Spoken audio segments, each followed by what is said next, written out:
तो कल की क्लास में हम लोगों ने प्रेशर का और काइनेटिक एनर्जी का, या फिर मैं ये कहूँ कि किस तरीके से आरटी का और काइनेटिक एनर्जी का आपस में रिलेशनशिप होता है, इस बारे में हम लोगों ने बातचीत की थी।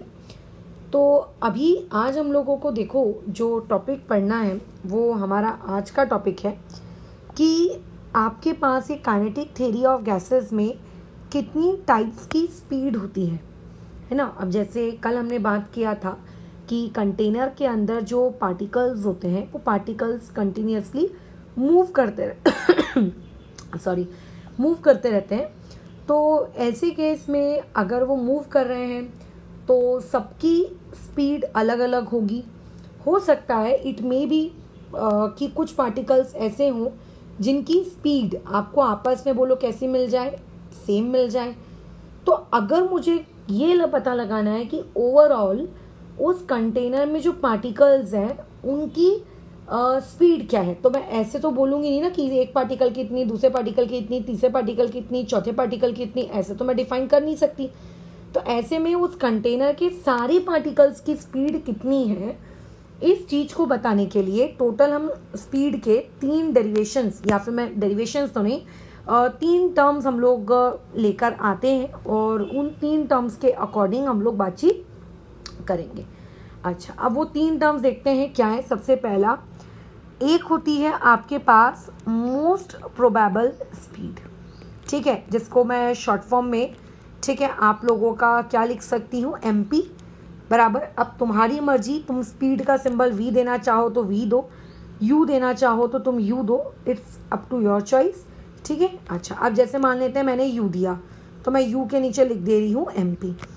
अब ये नाम से ही समझ में आ रहा है कि ये कौन सी स्पीड है।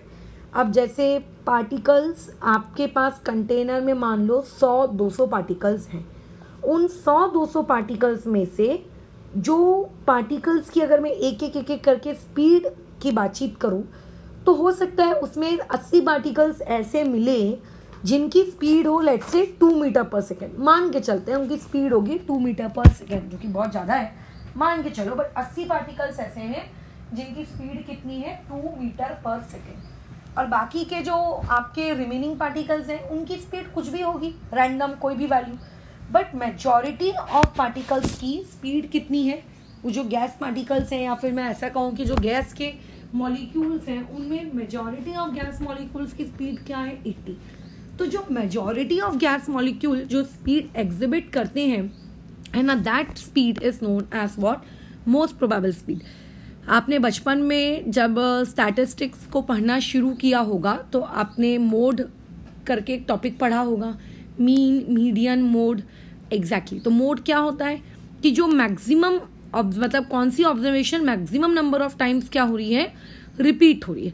तो बस यहाँ पे भी वही है, कौन सी स्पीड मैक्सिमम टाइम्स रिपीट हो रही है, ठीक है, दैट इज नोन एज आप लोगों का मोस्ट प्रोबेबल स्पीड। तो अगर मैं मैथ्स के टर्म्स में बातचीत करने की कोशिश करूं तो आप बेसिकली यहाँ पे क्या निकाल रहे हो, मोड कैलकुलेट कर रहे हो, mode of all given speed. जितनी भी आपको स्पीड्स दी हुई थी उन सारी स्पीड्स में आप जो मोड होता है आप उनका मोड कैलकुलेट कर रहे हो। फॉर एग्जांपल मान लेते हैं आपके पास 200 मार्बल्स हैं, कुछ ग्रीन कलर के हैं, कुछ रेड कलर के हैं, कुछ येलो कलर के हैं। सबसे ज़्यादा मान लो येलो कलर के हैं, तो अगर तुम आंख बंद करके येलो कलर के मार्बल्स को उठाओगे तो मैक्सिमम चांसेस येलो मार्बल के अपीयर होने के रहेंगे, है ना। तो that yellow marble is known as your most probable marble, क्योंकि उसकी प्रोबेबिलिटी सबसे क्या होती है, ज़्यादा होती है। अच्छा, अब समझ तो आ गया है कि बेसिकली मैं कहना क्या चाह रही हूँ, the speed exhibited by maximum number of gaseous molecules is known as the most probable speed, अगर मैं केमिस्ट्री की लैंग्वेज में घुसूं तो, ठीक है। बट केमिस्ट्री की लैंग्वेज में घुस के कोई मतलब नहीं है, हमें डिफाइन लिखने को नहीं आएगा। हाँ, ये डिफाइन आपको फिजिक्स में बेसिकली लिखने को आ सकता है क्योंकि ये चैप्टर फिजिक्स में इन्वॉल्व है 12th बोर्ड्स में, केमिस्ट्री में तो इन्वॉल्व नहीं है, लेकिन हमको उससे मतलब नहीं है। अभी मैं समझा दी हूँ, काफ़ी इंपॉर्टेंट है, तुम उसको लगे तो अपने भाषा में लिख लो। मैथमेटिकली अगर मैं इस UMP का फॉर्मूला निकालती हूँ, अब वो फॉर्मूला कैसे आया, वो आपका डेरिवेशन, उस फॉर्मूले का डेरिवेशन आपके सिलेबस का पार्ट नहीं है, तो ज़बरदस्ती अपना दिमाग उस तरफ दौड़ाने की कोई आवश्यकता नहीं है। क्या हो जाएगा, simply 2 times of RT divided by capital M, जहाँ पे M का मतलब होता है मोलर मास। बस ये हो गया आप लोगों का सिंपली फॉर्मूला, खत्म कहानी। वैसे ही मोस्ट प्रोबेबल स्पीड के अलावा एक होती है आप लोगों के पास एवरेज स्पीड। अब वही बातचीत कर लेते हैं हम स्टैटिस्टिक्स की दुनिया की। तो जिस तरीके से तुम्हें बहुत सारी स्पीड दी है, उन स्पीड्स का आपने मोड कैलकुलेट किया। कैसे कैलकुलेट किया समझ में आ रहा है ना? जो मैक्सिमम टाइम दिख रहा होगा बस उसी को मोड कहेंगे। तो एवरेज आपने मीन निकालना सीखा था ना? क्या करते हैं बताओ? मीन निकालते वक्त हम लोग मीन निकालते वक्त जितनी भी स्पीड्स दी हैं, ठीक है, बराबर जितनी भी स्पीड्स हमको दी हैं, उन सारी स्पीड्स को न्यूमरेटर में क्या कर लेते हैं? ऐड कर लेते हैं और डिनोमिनेटर में डिवाइड कर देते हैं नंबर ऑफ ऑब्जर्वेशन से। यही तो होता है ना मीन का फॉर्मूला। हाँ बिल्कुल। तो अगर मैं उस तरीके से पूछूं कि मीन क्या है, तो तुम इस यू एवरेज को क्या बताओगे कि अगर आपके पास पहला मॉलिक्यूल है, मान लो कि आपके पास जो पहला मॉलिक्यूल है उस पहले मॉलिक्यूल की स्पीड आपके पास कितनी है? U1 है, दूसरे मॉलिक्यूल की U2 है। ऐसे करते करते आपके पास जितने भी पार्टिकल्स हैं, सारे पार्टिकल्स की स्पीड डिवाइडेड बाय आपके पास n नंबर ऑफ पार्टिकल्स है। बट अगर मैं इस कंसेप्ट को या फिर इसी पर्टिकुलर स्पीड को ऊपर वाले फॉर्मूले के अकॉर्डिंग अरेंज करूं, तो ऊपर वाले फॉर्मूले के अकॉर्डिंग, ऊपर वाले फॉर्मूले के जैसे हम इसको इस तरीके से लिख सकते हैं 8RT अपॉन में पाई M। सेम मैं वही बातचीत रिपीट करूंगी कि आपको यहाँ पर क्या है, फॉर्मूला कैसे आया इसके डेरिवेशन में नहीं पढ़ना है, क्योंकि वो सिलेबस नहीं है। मैंने खुद इस चीज़ का डेरिवेशन मेरे पोस्ट ग्रेजुएशन में पढ़ा था, स्टैटिस्टिकल थर्मोडायनेमिक्स में, शायद जहाँ तक याद आ रहा है। 2 टाइप की थर्मोडायनेमिक्स थी, स्टैटिस्टिकल और क्लासिकल। तो आई थिंक स्टैटिस्टिकल थर्मोडायनेमिक्स में मैंने इस चीज़ को पढ़ा था। बट तुम्हें अभी इसमें नहीं घुसना है, बिल्कुल नहीं घुसना है, क्योंकि काम का ही नहीं है ना वो डेरिवेशन। फालतू के जबरदस्ती अपने दिमाग में कचरा क्यों जमा करना। पॉइंट नंबर 3, तीसरी प्रकार की स्पीड। अब देखो तीसरी प्रकार की स्पीड क्या होती है, इसका नाम हमने दिया है रूट मीन स्क्वायर स्पीड। अच्छा, अब ये रूट मीन स्क्वायर स्पीड क्या है? पहली बात तो इसका सिंबल होता है URMS। अब देखो तुम्हें लग रहा होगा कि अच्छा मैडम आपने एक स्पीड को तो मोड कह दिया, एक को मीन कह दिया, तो चलो आप इसको मीडियन कह दो। नहीं, तो ये भैया मीडियन नहीं है, ठीक है। इसको मैथमेटिकली ही मैं डिफाइन करूंगी, इस स्टैटिस्टिक्स के टर्म्स में इसको डिफाइन नहीं करूंगी। क्या करो, आपके पास जितनी भी स्पीड्स हैं, सारी स्पीड्स का आप स्क्वायर कर दो। जैसे U1 स्क्वायर प्लस आप लोगों के पास U2 square plus dot dot dot dot dot, जितनी भी स्पीड है, लेट्स से n पार्टिकल्स हैं, तो इनडायरेक्टली सेकंड स्पीड से थर्ड वाली स्पीड किस तरीके से अलग है कि पहले हम सबका स्क्वायर कर रहे हैं और फिर उनको ऐड कर रहे हैं, और डिवाइड बाय बताओ क्या आ जाएगा? n number of particles. So यहां से अब ये जो चीज आपको निकल के मिल रही है, ठीक है, ये जो अब आपको चीज निकल के मिल रही है, इस चीज का अब तुम स्क्वायर रूट भी ले लो। मतलब पहले स्क्वायर किया, फिर ऐड किया, फिर डिवाइड बाय n किया, फिर जो आंसर आया उसको आपने क्या किया? स्क्वायर रूट लिया। तो बस इसी पर्टिकुलर स्पीड को बेसिकली हम लोग क्या कहते हैं? URMS कहते हैं, ठीक है। इसी पर्टिकुलर स्पीड को हम लोग क्या कहते हैं? URMS कहते हैं। सो यहाँ पे जो ये वर्ड आपको दिख रहा है R का मतलब होता है रूट, M का मतलब होता है मीन तो भैया लिया ही गया है यहाँ पे। बट क्या सादे स्पीड्स का मीन लिया गया है क्या? नहीं, उन स्पीड्स के स्क्वायर का, उन स्क्वायर्स के एडिशन का मीन लिया गया, यानी कि रूट मीन आपकी स्क्वायर स्पीड। अच्छा, यहाँ पे मैं स्क्वायर लिखना भूल गई, रूट मीन स्क्वायर स्पीड, ये होता है आपके RMS का मतलब। अब लेकिन अगर मैं इसको अंडर रूट वगैरह वाले फॉर्मेट में इसका अगर आंसर तुम लोगों से लिखवाना चाहूँ, तो इसका आंसर क्या होगा? Under root of 3RT divided by capital M।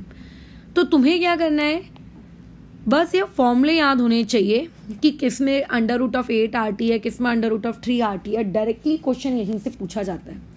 अब यहाँ पे होने वाली सबसे कॉमन एरर के बारे में भी सुन लीजिए, ठीक है। ये वो एरर है कि अगर नहीं बताई जाए तो एक स्टूडेंट से होती ही होती है, क्योंकि हम लोगों की आदत ही ऐसी बन जाती है कि जब भी हमें R दिखता है, ठीक है, जब भी हमें R दिखता है, हम लोग क्या करते हैं, R की जगह 1/12 या फिर 0.0821 litre ATM mole inverse kelvin inverse put करने की हमारे अंदर बहुत ही बेचैनी होती है।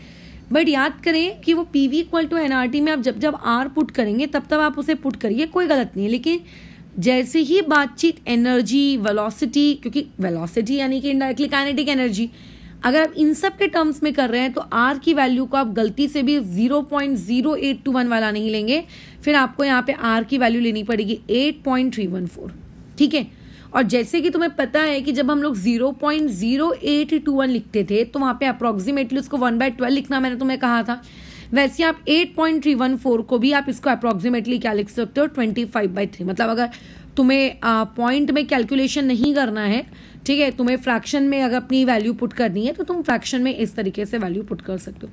तो इन फॉर्मूले में जब भी आर की वैल्यू पुट करें, यहाँ पे आर की वैल्यू पुट करते वक्त बस एक ही चीज का ध्यान रखना है कि वैल्यू 0.0821 वाली पुट ना हो जाए, ठीक है। पॉइंट नंबर टू ये है कि यहाँ पे जो कैपिटल एम आपको डिनोमिनेटर में दिख रहा है, यहाँ पे ये बेसिकली कैपिटल एम क्या है, कैपिटल एम आपका मोलर मास है, जो भी आपको गैस दी गई है उसका मोलर मास है। बट सबसे बड़ा पॉइंट हम लोगों ने, मतलब जब से मोल कंसेप्ट पढ़ा है तब से हमको ये बताया गया है कि हमेशा हम मोलर मास को किस में लेते हैं, बोलो, ग्राम में लेते हैं।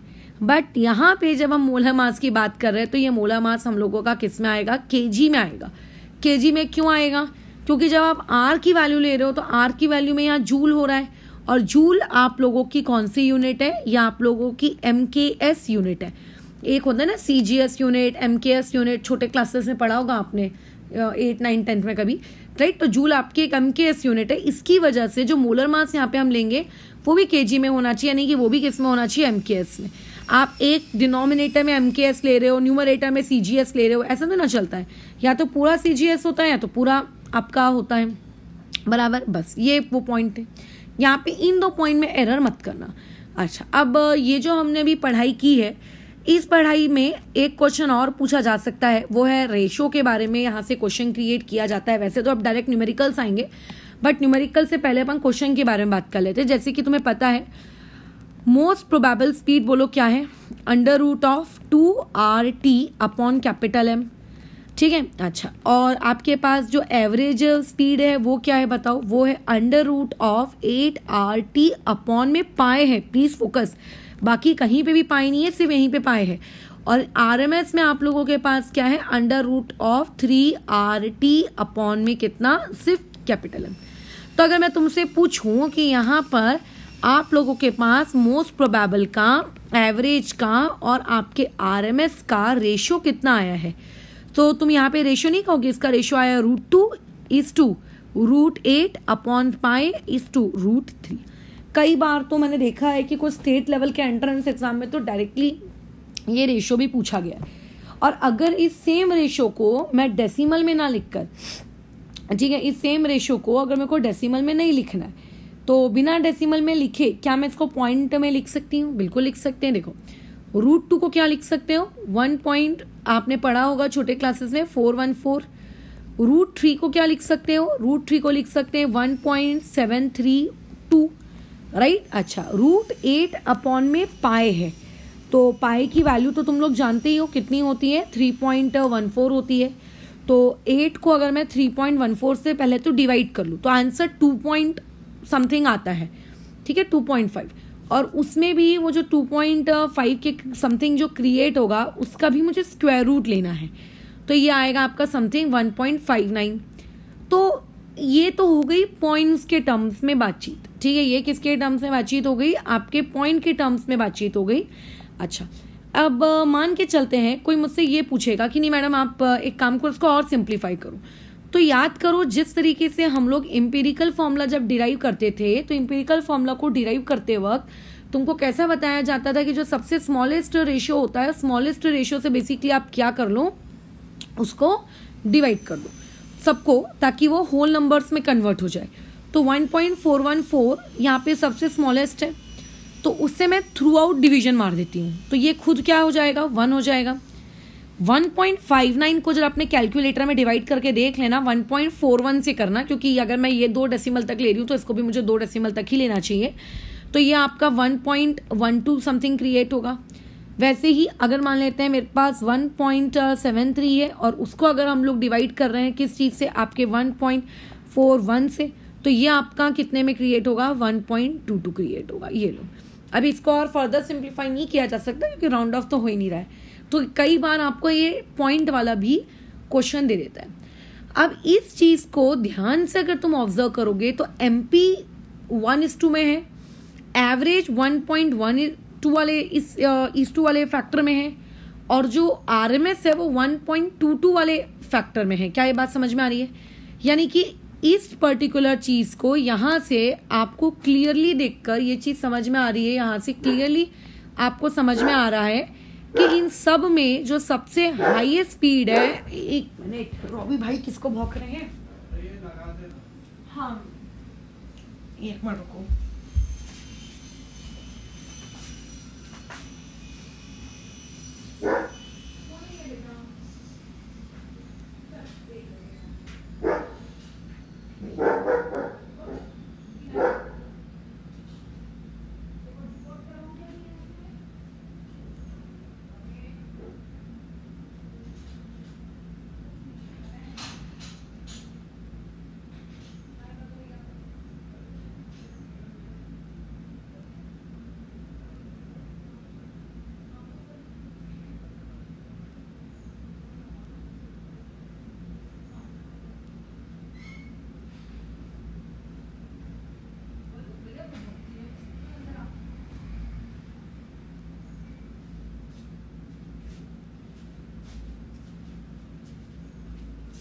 ठीक है, कंटिन्यू करते हैं। तो अगर तुम यहाँ पे इन रेशियोज को ऑब्जर्व करो तो तुम्हें साफ साफ दिख रहा होगा कि इन सब में RMS ज़्यादा है, उससे छोटी आपकी एवरेज वाली है, और उन सबसे छोटी MP है। बस ये हो गया आपका नोट नंबर 2। तो यहाँ से टोटल 2 नोट्स क्रिएट हो गए। पहला आपको रेशियो वाला क्वेश्चन आ सकता है, दूसरा आपको ये कंपैरिजन टाइप का क्वेश्चन आ सकता है। अब थोड़े बहुत न्यूमेरिकल से लेते हैं, ज़्यादा न्यूमेरिकल्स मैं इस टॉपिक से लूँगी नहीं क्योंकि ये सिर्फ फॉर्मूला बेस्ड है, इसमें आपको ऐसा दिमाग लगाने की कोई ज़रूरत नहीं है। ये जो न्यूमेरिकल है बहुत पुराना है, कम से कम मान के चलो 17-18 साल पुराना न्यूमेरिकल है, JEE 2003 का है। वो ये कह रहा है कि आपके पास जो मॉलिक्यूल्स हैं, ठीक है, उन मॉलिक्यूल्स की जो एवरेज वेलोसिटी है of gas molecules is 400 metre पर सेकेंड। ठीक है, अब आपको कैलकुलेट करनी है, क्या कैलकुलेट करना है? इसी गैस मॉलिक्यूल्स की RMS वेलोसिटी। ठीक है, अच्छा, जिस तरीके से टेम्परेचर को हम डिग्री सेल्सियस में भी काउंट कर सकते हैं, फ़ारेनहाइट में भी काउंट कर सकते हैं, हम उनको केल्विन में भी काउंट कर सकते हैं, वैसे आप किसी भी पार्टिकल की जो स्पीड है वो इन तीनों में से किसी के भी टर्म्स में निकाल सकते हो। तो इसने आपको एवरेज वेलोसिटी दी है, RMS पूछ रहा है। तो ऐसे वाले सवालों में ना मैं बता दूं, जब भी आप इस स्पीड वाले सवाल करें हमेशा आपके दिमाग में एक ही चीज़ होनी चाहिए, वो होता है रेशो। वो रेशो इसीलिए होना चाहिए क्योंकि रेशो लेते वक्त मैक्सिमम सेम चीज़ें आपकी क्या हो जाएंगी, कट जाएंगी, आपको मिनिमम कैलकुलेशंस करनी पड़ेगी। ठीक है, अच्छा, जैसे कि एवरेज वाले का फॉर्मूला क्या होता है? U average. अभी तुम लोगों को फॉर्मूला बताए थे, क्या होता है? अंडर रूट में 8 होता है, R होता है, T होता है, फिर पाए होता है और कैपिटल M होता है। अपॉन में RMS की बात कर लेते हैं, URMS, और अपॉन में बोलो क्या आ जाएगा? अंडर रूट में आप लोगों का 2 की 3, RMS में क्या था? 3। प्लीज कंफ्यूज मत होना हाँ इस चीज से। अपॉन में कैपिटल M। अब देखो क्या क्या कैंसिल हो रहा है, MRT M, ये तो सब कुछ उड़ गया क्योंकि ये तो सेम क्वांटिटीज थी।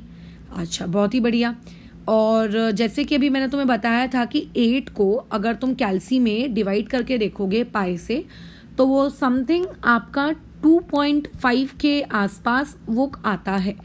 ये चीज़ तुम्हें पता होनी चाहिए। 2.5 भी अगर याद रखोगे तो भी चलेगा। U एवरेज आपको कितना दिया हुआ है? 400। ठीक है, तो अभी ये चीज़ कितनी हुई आपकी? 400। अपॉन में बोलो कितना आ गया? URMS आ गया, इक्वल टू ये क्या हो गया? अंडर रूट में 8 अपॉन पाई को मैंने 2.5 कर दिया। ठीक है, अच्छा, डिनोमिनेटर में आप लोगों के पास क्या क्रिएट हो गया? 3। देखना भैया कहीं ये ना हो जाए मेरे इसमें कैलकुलेशन एरर। तो ये कितना हो जाएगा? 25/30, यानी कि 5/6। अच्छा, तो अगर मैं स्क्वायर कर लूँ तो स्क्वायर करने से हो जाएगा 400 यानी कि बेसिकली 16 आ जाएगा, 16 और पीछे में 2 0 और कितना है यहाँ पे आप लोगों का 5/6, तो 6 ऊपर और 5 नीचे equal to U square RMS। अच्छा ठीक है, बट कोई मतलब नहीं है, रहने दो ये स्क्वेरिंग फेरिंग करके, इसको तो ऐसे ही निकाल लो। कितना आता है देखो, ये 5/6, यानी कि अगर कोई मुझसे पूछेगा कि ये कितना है तो 400 इंटू ये √6/5 इक्वल टू U RMS ये है। तो 6/5 को कर लीजिए डिवाइड, कितना हो जाता है 1.2, राइट, 1.2 के आसपास आता है। 1.2 का लॉन्ग डिवीजन मेथड जो आपने छोटे स्टैंडर्ड में पढ़ा होगा, वहां से इसका स्क्वायर रूट ले लो, ठीक है, 1.2 का स्क्वायर रूट ले लो। तो मेरे हिसाब से तो इसका 1.2 का स्क्वायर रूट लेने में तुम्हें कोई दिक्कत नहीं आएगी। अच्छा, जो कि 1 पॉइंट समथिंग ही कुछ होगा, तो जो भी होगा वो आप लोगों की RMS की क्या होगी, स्पीड होगी। इतनी कैलकुलेशन तो तुम्हें करनी ही पड़ेगी। हाँ, एक तरीका और है इसको सॉल्व करने का कि आप RT/M की वैल्यू को सब्सटीट्यूट कर दो, वो भी एक तरीका है, बट आई डोंट सजेस्ट कि जो तरीका तुम्हारे अंदर नेचुरली आता है वो करो। मेरे अंदर जो तरीका नेचुरली आता है वो है रेशो लेना, बिकॉज मैं इतनी आलसी हूँ कि मुझे ऐसा लगता है कि यार रेशो ले लो तो मैक्सिमम चीज़ें कट जाएंगी, क्या सब्सटीट्यूट करना। अब जैसे कि एक दूसरा सवाल है, JEE 2009 का है ये सवाल।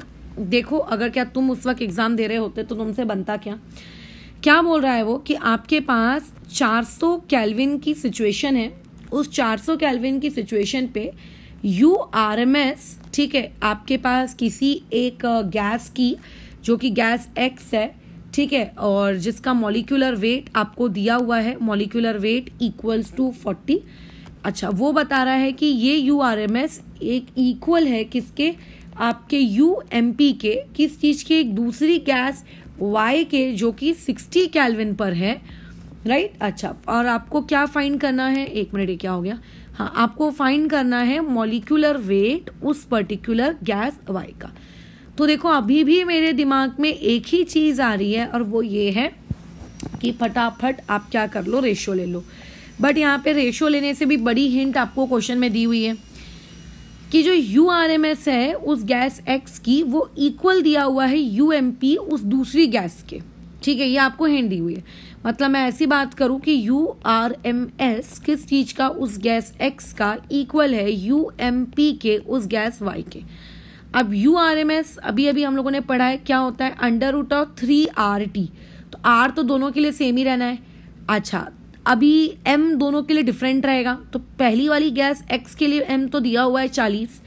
अब गैस के बारे में देखो, ऐसा बताया नहीं है कि वो डायटोमिक है कि ट्राई एटॉमिक है, तो आप मान के चलो कि वो गैस मोनो एटॉमिक है, और लिखा भी नहीं है ना कि वो X2 है। अगर X2 होता तो मैं 40 का डबल 80 करती, तो मान के चलो मोनो एटॉमिक ही है, जैसा आपको दिया है वैसा ही है, वो है, मतलब X ही है वो gas.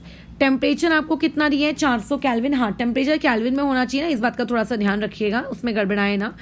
Equal to most probable में क्या आ जाता है, √2RT। अब R तक तो ठीक है, T यहाँ पे आपको 60 केल्विन दिया है, मॉलिक्यूलर मास आपने कैलकुलेट करना है। तो देखो, दोनों तरफ से स्क्वायर रूट तो हट जाना है, क्योंकि बोथ साइड में स्क्वायर करूंगी तो R और R भी तुम लोगों का कैंसिल हो गया, ये 4 कैंसिल हो गया। न्यूमरेटर में बचेगा 3 × 10, एग्री, इनटू में कैपिटल M इक्वल टू 2 × 60, ठीक है। तो ये 0 और ये 0 कट गया, ये 3 1 ये 3 2 सो बेसिकली यहाँ से मॉलिक्यूलर मास कितना निकल कर आया उस दूसरी गैस का, बोलो कितना, 4। तो यहाँ से मॉलिक्यूलर मास उस दूसरी गैस का कितना है, 4 है। तो ये इसी टाइप के छोटे छोटे से प्यारे प्यारे से क्या मैं बोलूँ, छोटे छोटे प्यारे प्यारे लुल्लू पुल्लू से सवाल तुमको मिलेंगे, जिसमें आपको एक वैल्यू दी हुई होगी, दूसरी वैल्यू आपको कैलकुलेट करनी होगी। अब इसमें तो तुम n नंबर ऑफ सवाल क्रिएट कर सकते हो। कैसे, ये वैल्यू दी है मैडम, वो वैल्यू ढूंढो, ये वैल्यू दी है, वो वैल्यू ढूंढो। एक या दो, मतलब थोड़े से इलस्ट्रेशन इसमें और करते हैं, फिर इस टॉपिक को ओवर करके मैक्सवेल डिस्ट्रीब्यूशन लॉ पढ़ेंगे। देखो, आपको क्या बोला है, अच्छा ये मैं तुम्हारे लिए छोड़ती हूँ, ये तुम कर लोगे। आपको U RMS, ठीक है, किसकी, नाइट्रोजन की दी हुई है 515 मीटर पर सेकेंड, ये आपको दिया हुआ है ना। आपको क्या निकालना है, U एवरेज निकालना है, किस चीज का, हीलियम का। अच्छा, अभी टेम्परेचर के बारे में भैया कोई कमेंट नहीं किया है, तो मान के चलेंगे कि दोनों का टेम्परेचर बराबर क्या है, सेम। ऊपर वाले क्वेश्चन में तो बोला गया था कि दोनों आपस में इक्वल हैं, तो मैंने दोनों को इक्वेट करके आपस में क्वेश्चन सॉल्व किए। इस क्वेश्चन में तो बोला ही नहीं है कि दोनों आपस में इक्वल हैं, तो आपको इक्वल नहीं करना है। फिर आप कैसे लेकर इसको सॉल्व करोगे, रेशियो लेकर करोगे, ठीक है। अच्छा, तो इसका मैं आंसर दे देती हूँ ताकि जब तुम निकालो तो टैली करके देखना आंसर मैच कर रहा है कि नहीं कर रहा है। इसका आंसर आता है 1255.3 मीटर पर सेकेंड।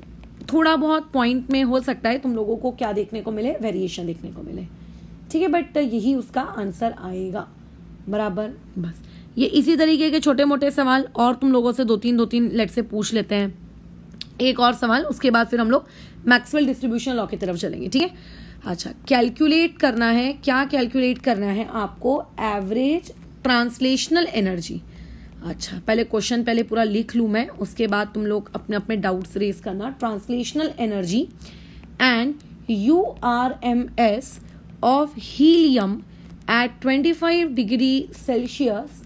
अच्छा, और उसके बाद बोल रहा है कि to what temperature must H2 be cooled, ठीक है। अब H2 कहाँ से आ गया यहाँ पे, अच्छा ठीक है, मस्ट H2 बी कूल्ड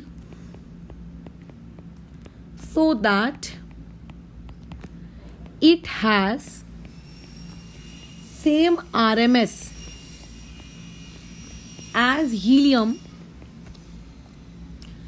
ठीक है, at 25 डिग्री सेल्सियस। बस ये उसका प्यारा सा छोटा सा तुम लोगों को लेकर सवाल है। अब इसमें एवरेज ट्रांसलेशनल एनर्जी तुमसे पूछ रहा है, तो इस वर्ड को लेकर कृपया करके ज्यादा कंफ्यूज ना हो। कल काइनेटिक थ्योरी आपको पढ़ाई गई थी, वहां पे आपको एवरेज काइनेटिक एनर्जी कैलकुलेट करना सिखाया गया था। तो वो जो एवरेज काइनेटिक एनर्जी तुम्हें कैलकुलेट करना सिखाया था, वहां पे उस एवरेज काइनेटिक एनर्जी का फॉर्मूला बोलो क्या आया था, under root of, sorry not under root, 3/2 RT। बस ये वही है, यानी कि इनडायरेक्टली वो तुमसे यही पूछ रहा है एवरेज काइनेटिक एनर्जी बताओ पर मोल वाली कितनी है, ठीक है, वो यही है। सो भाषा में आप कंफ्यूज ना हो, भाषा आपको कंफ्यूज करने के लिए बली दी जा सकती है, लेकिन आपको उसमें कंफ्यूज नहीं होना है। तुम्हें उसमें कैसा रखना, हाँ हाँ हमको तो सब आता है करके, इसमें कौन सी बड़ी बात है, ये तो अभी हो जाएगा, ठीक है, ओके। अभी क्वेश्चन देखो, यहाँ पे तुमसे पूछा क्या है, इसमें बोला है कि URMS हीलियम की तुमको 25 डिग्री सेल्सियस पर क्या दी हुई है, सर दी हुई है क्या, नहीं वो तुम्हें निकालनी है। और वो ये पूछ रहा है कि बताओ कि क्या टेम्परेचर तक हम हाइड्रोजन गैस को कूल करें ताकि दोनों का URMS इक्वल हो जाए। अच्छा ठीक है, दोनों के URMS को इक्वल करने से पहले तो ये बहुत ज़्यादा ज़रूरी है कि आपको जो पहली लाइन में बोला जा रहा है average translational kinetic energy calculate करने के लिए आप उसको कैलकुलेट करें। तो इनडायरेक्टली वो तुमसे क्या पूछ रहा है, वो तुमसे यही पूछ रहा है कि आप ये बताइए कि ये वैल्यू कितनी है। तो जैसे कि मैंने बताया ये कुछ नहीं है, बल्कि बेसिकली आप लोगों का वो ये 3/2 RT वाली ही चीज़ है ये, और कुछ भी नहीं, ठीक है। तो यहाँ पे हम लोगों ने तो पहले तो इसको यहाँ पे उठा के लिख दिया 3/2 RT, ये R वैसे का वैसी, T वैसे का वैसी, 3/2 R की वैल्यू क्या लें, अभी अभी प्रवचन दिए थे कि जो R की वैल्यू है आपको 8.314 वाली लिखनी है, यानी कि 25/3। अच्छा, टेम्परेचर 25 डिग्री सेल्सियस है, 25 डिग्री सेल्सियस मतलब केल्विन में 298, तो ये 3 तो कट गया। अच्छा 2 1 जा काट दो, 2 1 जा 2 4 जा 149, यानी कि 25 मल्टीप्लाई बाय 149 जूल, ठीक है, जूल। ये आपकी आप ध्यान रखना, मैंने यहाँ पे क्या वर्ड यूज किया था कि एवरेज ट्रांसलेशनल एनर्जी, और कुछ नहीं बल्कि ये आप लोगों की काइनेटिक एनर्जी पर मोल ही है, राइट। तो इसको तुम यहाँ पे सिर्फ इसकी एनर्जी की यूनिट जूल नहीं लिखोगे, यहाँ पे जूल पर मोल लिखोगे। तो यहाँ पे हमको ये पता चल गया। अच्छा, अब आपको हीलियम का URMS कैलकुलेट करने को कहा है, तो वो भी कोई बहुत बड़ी बात नहीं है। RMS का फॉर्मूला क्या होता है, अंडर रूट ऑफ 2 RT, तो 2 इंटू R की वैल्यू वही 25/3, टेम्परेचर वही 298, अपॉन में कितना होता है मॉलिक्यूलर मास, तो हीलियम का मॉलिक्यूलर मास होता है 4। अब देखो यहाँ पे गलती एक स्टूडेंट से क्या होगी कि वो मॉलिक्यूलर मास 4 ही रख देगा, जो कि मैंने बहुत ही अच्छे से बताया है कि आपको यहाँ पे मॉलिक्यूलर मास 4 नहीं रखना है, बल्कि आपको केजी में रखना है। तो केजी में 10⁻³ भी इन्वॉल्व करोगे। इसको तुम सिंप्लीफाई कर लेना, ये तुम्हारा आंसर आ जाएगा। अब क्वेश्चन में जो सेकंड पार्ट है वो बोल रहा है कि हाइड्रोजन गैस को कितना टेम्परेचर पे रखा जाए ताकि दोनों की जो काइनेटिक एनर्जी है वो दोनों की काइनेटिक एनर्जी बोलो क्या हो जाए आप लोगों की से, मतलब URMS स्पीड दोनों की क्या हो जाए, सेम हो जाए। यानी कि क्वेश्चन वाला बेसिकली ये चाहता है कि हीलियम की जो अभी URMS की स्पीड है वही URMS की स्पीड किसकी हो, हाइड्रोजन की हो, बट कितने टेम्परेचर पे ये उसको नहीं पता। तो पहले तो आपको ये पता होना चाहिए कि हीलियम का URMS कितना है। तो मुझे हीलियम के URMS को पूरा पॉइंट में मैंने कैलकुलेट नहीं किया, मैंने अंडर रूट वाली वैल्यू उठाई, यहाँ पे उठा के चिपका दिया। हाइड्रोजन का URMS कितना होगा, देखो वो 2 × R, R उसके पास भी इतना ही होगा। हाँ, मुझे उसका टेम्परेचर ढूंढना है कि किस टेम्परेचर पे वो उतना होगा। अच्छा 1 मिनट, RMS में तो 3 आता है ना, ये 1 मिनट यहाँ गलती हो गई थी, यहाँ 3 कर दो, ठीक है। अच्छा अपॉन में उसका मॉलिक्यूलर मास, तो हाइड्रोजन का मॉलिक्यूलर मास हो जाएगा 2 × 10⁻³ देख लेते हैं काट पीट करके कितना सिंप्लीफाई किया जा सकता है। तो 3 25/3, 3 25/3 कट गया, 10⁻³ 10⁻³ कट गया, ये 2 1 जा, ये 2 2 जा। तो यानी कि बेसिकली आप लोगों के पास चीजें ये बची, √298 डिवाइडेड बाई 2 यानी कि जो 149 होने वाला है, ठीक है। अच्छा इक्वल टू में बोलो कितना आ जाएगा, √T। तो यहाँ से टेम्परेचर तुम्हारे पास कितना आएगा, 149 केल्विन। इसका मतलब हाइड्रोजन गैस का टेम्परेचर 149 केल्विन होना चाहिए। डिग्री सेल्सियस में अगर पूछे तो डिग्री सेल्सियस में बता देना कि इतना हम रखेंगे ताकि हम लोगों का जो दोनों का RMS स्पीड वगैरह वगैरह जो है वो आपस में बोलो क्या हो जाए, आप लोगों की इक्वल हो जाए, ठीक है। बस खत्म। तो ये था सिंपल सा कंसेप्ट आपके टाइप्स ऑफ स्पीड को लेकर। तो फिलहाल इस चीज को यहाँ रोकते हैं, जो नेक्स्ट क्लास हम लोग लेंगे वो मैक्सवेल डिस्ट्रीब्यूशन लॉ पर लेंगे।